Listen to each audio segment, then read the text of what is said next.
नमस्कार मित्रांनो, पिंगा ग पोरी पिंगा या मालिकेच्या आजच्या भागात आपण बघणार आहोत. वल्लरी आणि आरती किचन मध्ये असतात तेव्हा वल्लरी आरतीला म्हणत असते, अगं तू एवढं काम कशासाठी करतेस? तुम्ही 4 दिवसांसाठी आला आहात. पाहुण्याने कधी काम करायचं असतं का? त्यावर आता आरती म्हणते की नाही, मी जर काम केलं नाही तर माझी माय मला ओरडेल, कारण तिने मला सांगितलं आहे की इंदू काकूंच्या घरी गेल्यानंतर चांगलं काम करायचं, त्यांना चांगलं वाटलं पाहिजे, त्यांना तू आवडली पाहिजे. आणि मायने मला चांगलं राहायला सुद्धा सांगितलं आहे, कारण मी जर चांगली राहिले तर चांगली दिसेल आणि मनोज रावांना आवडेल. असं म्हणून आरती आता एकदमच शांत बसते आणि तिथून निघून जाते. आता ती आतल्या खोलीत येऊन रडू लागते तेव्हा तिचा मेकअप खराब होतो. ही गोष्ट जेव्हा तिच्या लक्षात येते तेव्हा ती उठून मेकअप करू लागते आणि म्हणते, मी जर खराब दिसले तर माय मला ओरडेल. तितक्यात आता वल्लरी तिथे येते आणि तिला म्हणते, अगं शांत हो आरती, काय झालं? असं म्हणत आता वल्लरी तिचे डोळे पुसते. तेव्हा आता आरती तिला म्हणते, मी काय करू ना हेच मला समजत नाहीये. मी जर चांगली राहिले नाही, चांगली दिसले नाही तर माय आणि आप्पा मला रागवतील. तेव्हा आता वल्लरी तिच्या हातामध्ये एका बाजूला काजळ आणि दुसऱ्या बाजूला पेन ठेवते आणि तिला म्हणते, हे तूच ठरवायचंय की तुला काय निवडायचंय. पुढे वल्लरी तिला म्हणते की आपल्या समाजात स्त्री म्हणजे प्रेमाचं, मायेचं आणि वात्सल्याचं रूप असं समजतात, पण खरं म्हणजे तसं अजिबातच नसतं. हे फक्त लिहिण्यासाठी, वाचण्यासाठी आणि निबंधातच चांगलं वाटतं. पण आपले लोक बाह्य सौंदर्यालाच महत्त्व देतात. तेव्हा आता तूच ठरव तुला काय निवडायचंय. एका गोष्टीमुळे तुझं बाह्य सौंदर्य वाढेल, पण ते सुद्धा तात्पुरतं. पण दुसऱ्या गोष्टीमुळे तू आतून सुंदर बनशील, तुझ्यात कॉन्फिडन्स येईल आणि तू स्वतःच्या पायावर उभी राहून स्वतःचे निर्णय घेऊ लागशील. तुझं जगात नाव होईल, तुला लोक ओळखू लागतील आणि तुझा आदर करतील. आता तूच ठरव तुला काय करायचंय. तेव्हा आता आरती वल्लरीच्या हातातला पेन निवडते आणि तिला म्हणते की हो, मला खूप शिकायचंय, मोठं व्हायचंय आणि माझ्या पायावर उभं राहायचं आहे.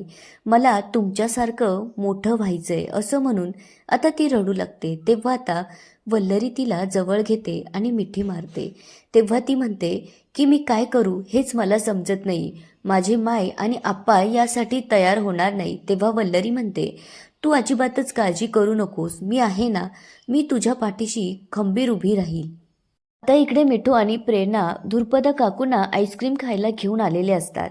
तेव्हा आता धुरपदा काकू म्हणत असतात की माझ्या आरतीच्या वडिलांना ना काहीच समजत नाही की बायकोला काय हवं असतं, काय नाही. तेव्हा त्यांनी कधीच मला असं आईस्क्रीम खायला नेलं नसतं, पण तुम्ही मुली किती चांगल्या आहात, तुम्ही मला आईस्क्रीम खायला आणलं. तेव्हा आता प्रेरणा म्हणते, खरं तर तुम्ही पण किती चांगल्या आहात, पण मला एक गोष्ट समजत नाही, इंदू काकूंसारखी एवढी खट्याळ बाई तुमची मैत्रीण कशी असू शकते. त्यावर त्या म्हणतात, काय झालं, इंदुमती चांगलीच आहे की. त्यावर आता मिठू म्हणते की तुम्हाला माहीत नाहीये, त्या दिसतात ना तेवढ्या साध्या किंवा सरळ नाहीये. तुम्हाला माहिती आहे का, मनोज जिजूंचे ऑलरेडी 2 लग्न झाले आहेत. हे ऐकल्यानंतर आता धुरपद काकूंना मोठा धक्का बसतो. तेव्हा ती म्हणते, काय? तेव्हा आता मिठू म्हणते की हो, वल्लरी त्यांची दुसरी बायको आहे. तेव्हा प्रेरणा मिठूला मुद्दामच म्हणते, अगो मिठू, त्यांना सांगायची काय गरज होती, त्या पाहुण्या आहेत ना. तेव्हा ती धुरपद काकूंना म्हणते की चला आपण जाऊया, हिच्या बोलण्याकडे तुम्ही अजिबात लक्ष देऊ नका. तेव्हा आता धुरपदा काकू दोघींनाही हात धरत थांबवतात आणि म्हणतात, 1 मिनिट, मला कळलंच पाहिजे तुम्ही काय बोलत होतात. तेव्हा आता प्रेरणा सांगू लागते, इंदू काकूंची पहिली सून अगदी साधी सरळ होती, पण तिला मूल झालं नाही, त्यामुळे त्यांनी वल्लरीला सून करून आणलं. पण वल्लरीला हे लग्न करायचं नव्हतं, कारण तिला शिकण्याची आवड होती. तेव्हा इंदू काकू तिच्या घरच्यांना म्हणाल्या की आम्ही तिला शिकवू, तिच्या पायावर उभं करू. तेव्हा त्यांनी वल्लरीचं लग्न मनोज जिजूंशी लावलं. पुढे ती म्हणते, पण मला एक गोष्ट कळत नाहीये की त्यांच्या पहिल्या सुनेलाही मूल झालं नाही आणि आता वल्लरीलाही मूल झालं नाही. याचा अर्थ काय होतो की दोष हा मनोज जिजूंमध्येच असेल. पुढे ती म्हणते, तुम्हाला माहिती आहे का, पहिली सून अगदी साधी आणि गरीब घरातली होती. तिने बिचारीने सगळं सहन केलं. पण वल्लरी मात्र जामबाज आहे आमची मैत्रीण जरी असली ना तरी सुद्धा वल्लरी फार डेंजर आहे. ती शांत बसणार नाही. ती तिसऱ्या सुनेला चांगली सळो की पळो करून सोडेल. त्यामुळे आता धुरपदाला इंदुमतीचा खूप राग आलेला असतो. त्यामुळे ती प्रेरणा आणि मिठूला म्हणते की आता जाऊन बघतेस तिच्याकडे, असं म्हणून ती तिथून रागातच निघून जाते. आता इकडे आल्यानंतर इंदुमती गाढ झोपलेली असते. तेव्हा धुरपद काकू इंदुमतीला आवाज देत म्हणते, इंदुताई उठा, दुसऱ्याची झोप उडून तुम्हाला झोप तरी कशी लागते? तुम्हाला लाज कशी वाटत नाहीये? तुम्ही आम्हाला फसवलं. तेव्हा आता इंदुमती म्हणते, धुरपते मला झोपेतून उठवलंस, तुझं काय डोकं बिक्क फिरलं की काय? त्या पोरींनी तुला नक्की आईस्क्रीमच खाऊ घातलं ना, की आईस्क्रीम ऐवजी दुसरं काही खाऊन आलीस? तेव्हा आता धुरपद काकू तिला म्हणू लागते की माझं डोकं ठिकाण्यावर नव्हतं, पण आत्ता आलं आहे.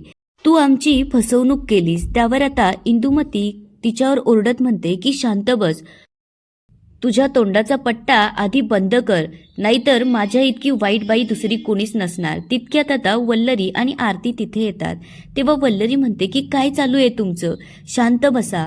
तेव्हा धुरपद काकू सांगू लागते की मला वल्लरीच्या मैत्रिणींनी सत्य सांगितलं आहे की मनोजरावांचे अगोदरच 2 लग्न झालेले आहेत. तरी सुद्धा ही इंदुमती माझ्या मुलीचं लग्न त्यांच्याशी लावायला निघाली होती. त्यावर आता इंदुमती म्हणते की काय, या वल्लरीच्या मैत्रिणींनी तुला असं सांगितलं? अगं तुझे कान भरलेत त्यांनी, 1 नंबरच्या खोटारड्या आहेत त्या. तेव्हा धुरपद काकू म्हणतात, असं जर असेल तर आपण लवकरच आरतीचं लग्न मनोजरावांशी लावलं पाहिजे.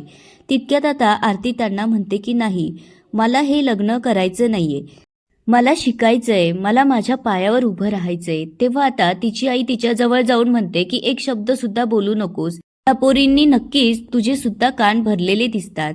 तेव्हा आता इंदुमती वल्लरीला म्हणते की बघितलं ना, मोठ्या मैत्रिणी मैत्रिणी करत असतेस, त्या तुझ्या मैत्रिणीच माझ्या मनोजबद्दल आणि तुझ्या नवऱ्याबद्दल किती वाईट वाईट बोलल्यात.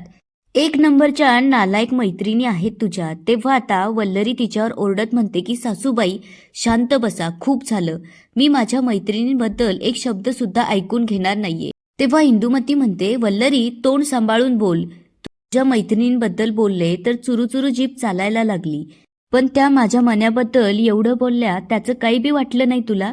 त्यावर आता वल्लरी म्हणते की त्या काहीच चुकीचं बोलल्या नाही, असं म्हणून आता वल्लरी रडू लागते. त्यामुळे सगळेजण तिच्याकडे बघू लागतात. तेव्हा वल्लरी म्हणते की मी ठरवलं होतं तुम्हाला आयुष्यात ही गोष्ट कधीच सांगायची नाही, पण आज माझा नाईलाज झाला. तेव्हा ती म्हणते की मी आई होऊ शकते, पण दोष तुमच्या मुलात आहे, कारण तुमचा मुलगा कधीच बाप होऊ शकत नाही. तितक्यात आता मनोज तिथे येतो आणि दरवाजात उभं राहून त्यांचं बोलणं ऐकू लागतो. आता वल्लरी जेव्हा सांगते की तुमचा मुलगा कधीच बाप होऊ शकत नाही, त्यामुळे इंदुमतीला मोठा धक्का बसलेला असतो. इंदुमती या गोष्टीवर विश्वास ठेवायलाच तयार नसते. त्यामुळे आता वल्लरी म्हणते की हे सगळं तुमच्या सुनेमुळे म्हणजेच पुष्पामुळे झालंय. तुम्हीच तिला हाताला धरून या घरात आणलं होतं ना, पण ती या घरात सून म्हणून नाही तर बदला घेण्यासाठी आली होती आणि तिनेच यांच्या जेवणात कित्येक दिवस औषध टाकलं. त्याचाच परिणाम म्हणून आज तुमचा मुलगा कधीच बाप होऊ शकणार नाहीये. हे ऐकल्यानंतर आता मनोजलाही मोठा धक्का बसलेला असतो. आता वल्लरी रडू लागते आणि म्हणते की हे सत्य मी आयुष्यात कधीच तुमच्या समोर येऊ दिलं नसतं, पण आज मी बोलले नसते तर आज 3 जणांचे आयुष्य खराब झाले असते आणि यात या बिचाऱ्या आरतीचा काय दोष आहे? तेव्हा आता मनोज वल्लरीला आवाज देतो आणि विचारू लागतो की वल्लरी खरं आहे हे? तेव्हा वल्लरी त्याच्याकडे बघू लागते. आता काय बोलावं हेच तिला समजत नसतं. तेव्हा खरं काय हे मनोजच्या लक्षात आलेलं असतं. त्यामुळे आता मनोजच्या डोळ्यात पाणी येऊ लागतं. आता मनोज डोळे पुसत आत निघून जातो. तेव्हा आता आत आल्यानंतर मनोज डॉक्टरांना कॉल करून विचारतो. तेव्हा डॉक्टर म्हणतात, वल्लरी मॅडमने तुम्हाला जे काही सांगितलं आहे ते खरं आहे. बऱ्याच दिवस तुम्ही जे औषधं घेत होतात त्याचा तुमच्यावरती साईड इफेक्ट झाला आहे. तेव्हा आता मनोजला खूप वाईट वाटू लागतं आणि तो वल्लरी जवळ येऊन तिला विचारू लागतो की का सहन केलं सगळं.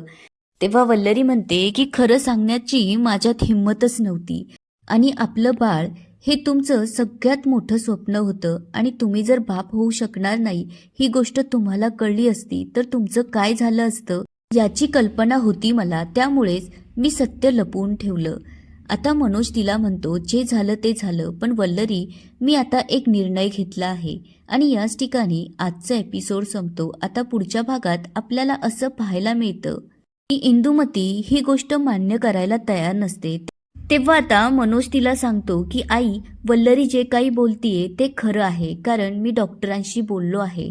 व तो इंदुमतीला विचारू लागतो, वल्लरी आई होणार नव्हती, त्यामुळे तू माझं दुसरं लग्न लावायला निघाली होतीस. मग आता मी बाप होणार नाहीये, त्यामुळे वल्लरीचं दुसरं लग्न लावशील का? त्यावर आता इंदुमती म्हणते, काय बोलतोयस तू मन्या, असं होत असतं का कधी? तेव्हा वल्लरीचे बाबा म्हणजेच तात्या इंदुमतीला म्हणतात, हे बघा, यापुढे तुम्ही माझ्या मुलीला थोडा देखील त्रास दिला तर गाठ माझ्याशी आहे. आता पुढे काय होईल हे सगळं सविस्तरपणे पाहायला मिळेल उद्याच्या एपिसोडमध्ये. तोपर्यंत व्हिडिओला लाईक, सबस्क्राईब आणि शेअर करायला विसरू नका. धन्यवाद.